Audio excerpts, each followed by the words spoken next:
Hi everyone, welcome back to Touchstones Nelson Museum and Gallery's Member Show and Sale, 2020 Member Show and Sale. My name's Anna Purcell. I'm the Interim Executive Director here and the disembodied voice behind the shaky camera. In front of you is Arin Fay, Museum Curator. She's going to tell us about Wall 2. This is the second in a series of 4 videos exploring our show, or one of our shows that's on right now that you can't see because of the global health crisis. So, Arin, what are we looking at in Wall 2?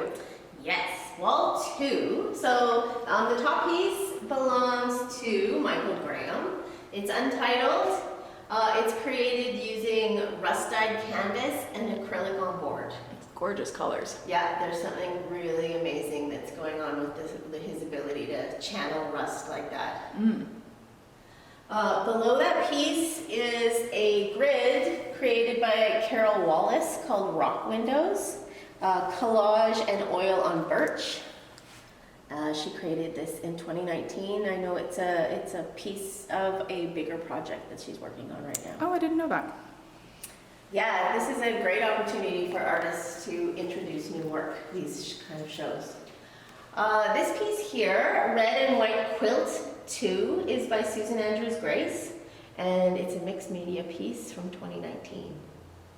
I'm always happy when Susan Andrews Grace is involved in anything. I know, she's brilliant. Yes, we all love her.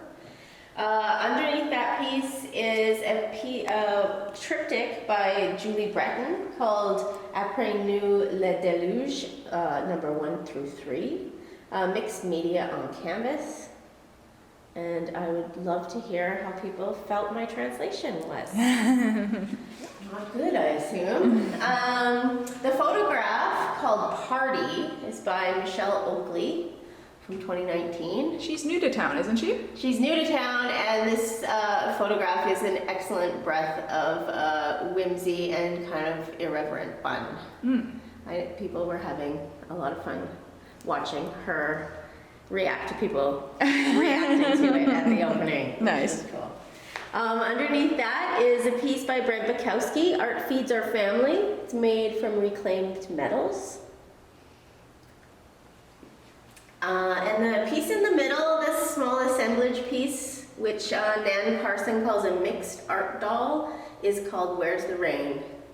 And when we installed this wall, we definitely started with this piece and built around it, which was a fun way to install the wall. So speaking of installing the wall, you've mentioned, in the previous video that this is this exhibition is hung salon style, and because it's a group show full of disparate pieces from different members working in wildly different mediums, how does that work when it comes to installing for a curator? Yeah, that is a challenge, and I really like the challenge, and I think that trying to figure out with 58 pieces, for example, like we have in this exhibition, what kind of patterns are going together, and approaching it thematically and through colors and tones, and any way you can really find to build the wall around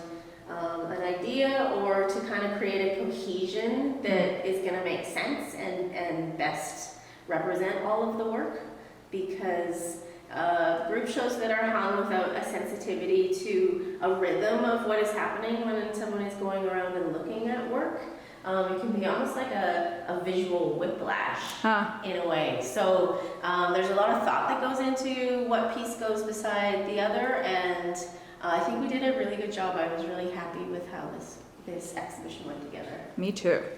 Beside Nan Carson's work are, speaking of which, we have 3 black and white pieces. The top one is called Yesterday's Gone by Chelsea Freda, frame print.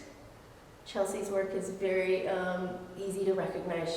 She has a style that she's developed over the years that's really lovely. Below that is a porcelain clay, I'm going to say sgraffito technique. I don't know if that's the proper pronunciation. Yeah, sgraffito, I think. Good, we're good. I believe it's an Italian glazing etching approach to finishing clay. It's by Kimberly Hyatt, Black Stallion, Thistles, and Bee. And below that is a lovely pen and ink piece called Just Like Us by Emily Drew-Witz. And She's the youngest member to submit work this year, right? she is, and I love that you're panning in. I love it. There's gorgeous detail. She is an artist who has been in all the member shows since I've worked here, and she's also had work in the gift shop. I just want to move in.